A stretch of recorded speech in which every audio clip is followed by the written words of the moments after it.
Good afternoon. This is Sinta Ebersohn from Fair Divorce, and I'm having a very interesting discussion today with Lawrence Joss from the Parental Alienation Association. And he's going to tell us about what he does and how you can benefit from that. So if you are a parent or a sibling or a grandparent or a family member that is experiencing alienation, listen up. Thank you, Lawrence, for being here, and welcome. Thank you. Thank you for having me. It's an honor to be here. I appreciate it.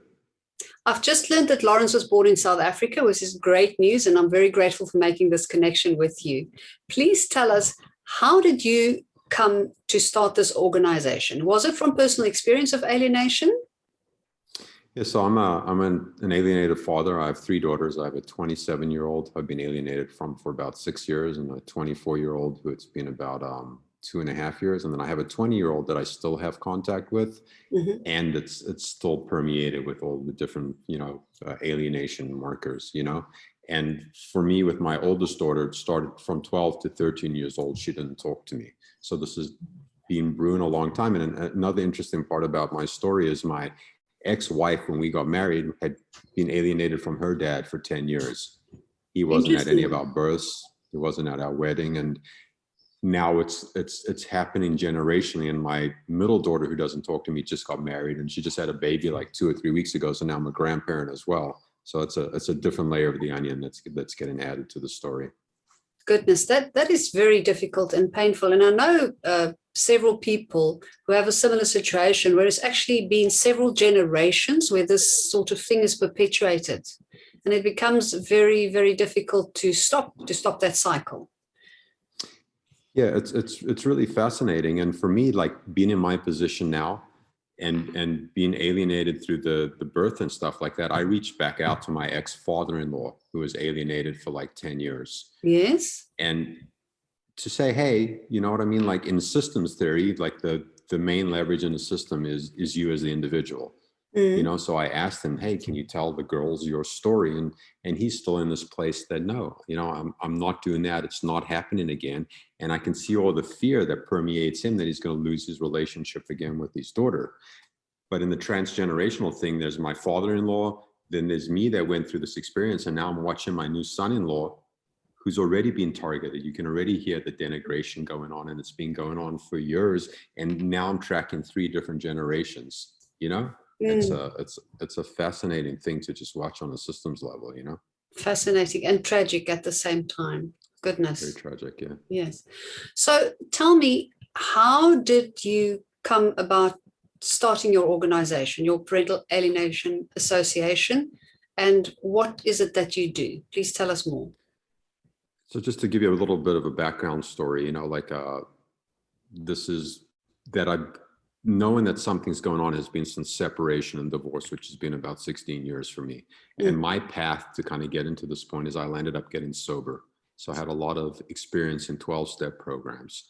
And I went through more of a holistic, just trying to make myself better enough to be accepted by the girls. And if I ever got to that place where I was better enough, then everything would kind of resolve itself.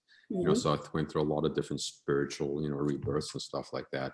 And when I started Parental Alienation Association, there's 3 parts of it. There's a support group, which in theory will be a worldwide support group, whether it's online, on Zoom, in person. And as an organization, we help people set up and support them in running meetings and teach them how to run meetings based on 12 steps. And 12-step programs have been around since the 1920s. I think it's over 100 years now. Yes. Yeah. So we currently have meetings online on Zoom, and we have people mostly in the States, Canada, some in the UK. We've had one person from South Africa, and it's in a really safe, secure container where people get to share on their experience, but there's also sharing on their recovery, right? Because there's so much trauma involved in this, and no one understands it. So there's a component that tries to keep the container safe. So you're sharing on the trauma and you're sharing on the recovery. And the meetings, just watching people start to change through this kind of forum, because no one really has a space to talk about this, has been really, really cool, Yeah, there's great value in realizing that you are not alone in what you're going through. and then getting the support on a regular basis. So your meetings are online at the moment, which is great with the lockdown rules that we still have in place in most places. How often do they happen? And where do they happen? Right now it's on Zoom, and we do 2 meetings a week on Mondays and Saturdays. And then we also have holiday meetings, like any significant holiday, like Mother's Day, we had a meeting, Father's Day, we have a meeting, Christmas, Thanksgiving, That's fantastic that you do that, because those are particularly difficult days for alienated parents and grandparents. 100%. Yeah, they're intense. And again, the neat thing about the meetings and talking to someone that has lived experience and a shared reality is you don't have to re-explain the terminology. We're all experiencing the same thing at different points on the spectrum, That's true. That's true. So how long are these meetings? And the meetings are usually about an hour. Okay. And a really cool thing about the meeting is we open up the room 10 minutes before the meeting, and then we keep the room open after the meeting. And you see folks starting to form relationships because it's fellowshipping before and after, and then a real structured, safe container in the middle. So people are starting to connect. Like a traditional 12-step meeting, you'd connect with people outside, you'd go to coffee, you'd do whatever. And that's happening virtually with people all over the country and the world. So it's a really cool support network that people are building. And then you have the 12 steps, which kind of like take you through the spiritual catharsis experience of really looking at your part in the alienation and really taking responsibility for your own life. So it's an empowerment program. It's not about being the victim. It's not about staying in the trauma. It's really about, how do I empower myself? How do I resource myself in a way that if I get an opportunity to get back together with my kids, I'm okay. And it's also really important to realize that these dynamics exist in every single one of our relationships, but they're really sharp with our children because it's the closest thing, but this stuff permeates everything, That's very interesting, because hearing you say that you need to explore what your part is in the alienation, that must be a painful process and scary at the very least, to start thinking about that. Because it's easy to blame the other person and see yourself as a victim. Please give me an example of how could one play a role in the alienation. So I did a 2-year Buddhist chaplaincy program, and this was done in New Mexico at a Zen center. It's called Upaya, and the abbot there is Joan Halifax. That's done some really phenomenal writing on death and dying and other things. And we had a systems theory training. And in the systems theory, as a parent, I did my family system. I'm like, yeah, me and my wife on the bottom, and then the kids come below us. And during the systems theory training, I realized that I was on the bottom of the system, and it was my ex-wife and my daughter that were on the top of the system, right?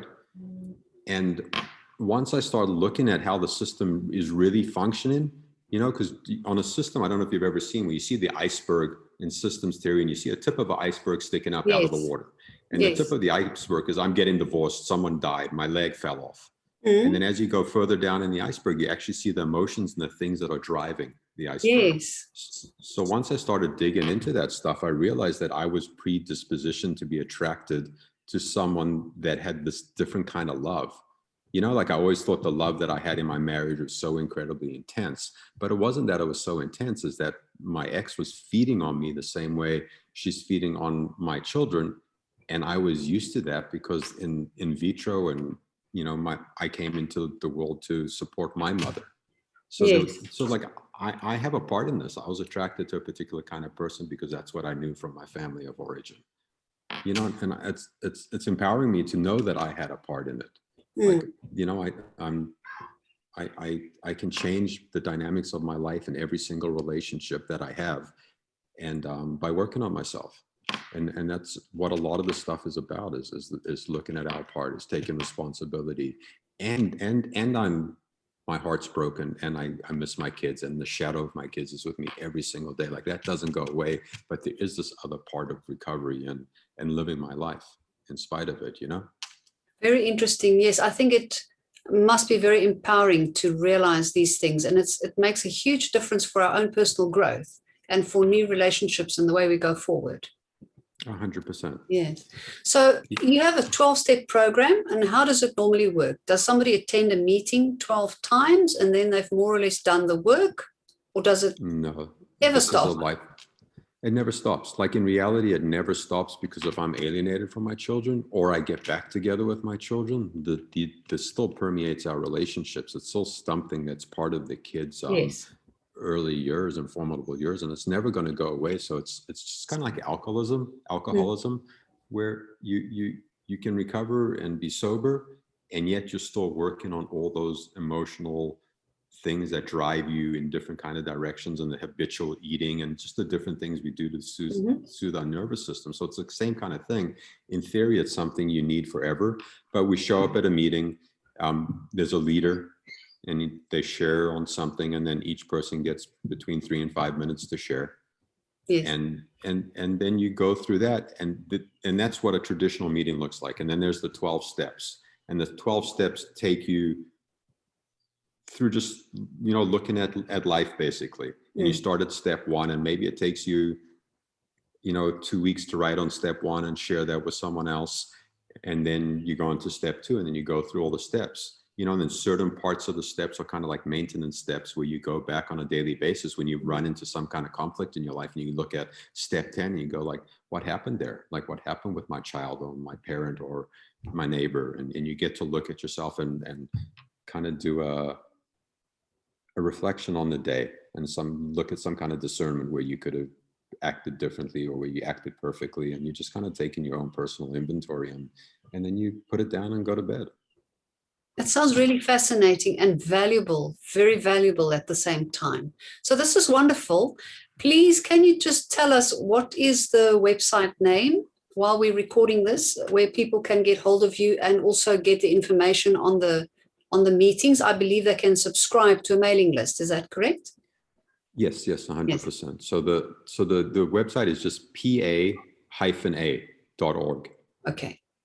So it's really simple. I just want to say, like, that the one part is the meetings. The second part of what we do is more training folks on some tools. And one of the tools we train folks on is called NVC, which is nonviolent communication. Yes. And it's a worldwide nonprofit, and it's an empathy-based communication. Mm-hmm. That's interesting. It's transformational in my life in communicating with other folks from an empathy-based position. So I get to understand what they're actually saying, and it's incredibly useful when I do get to connect with my kids, or when I did get to connect with my kids.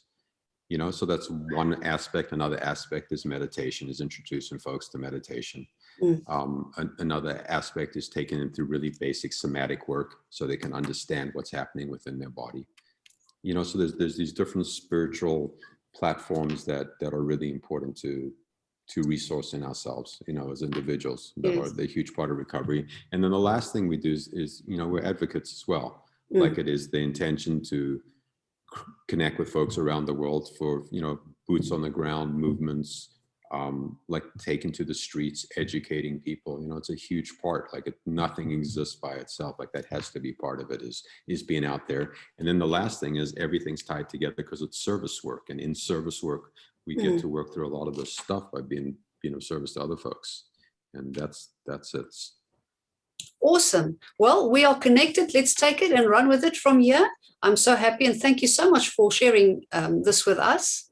And I wish you all the best.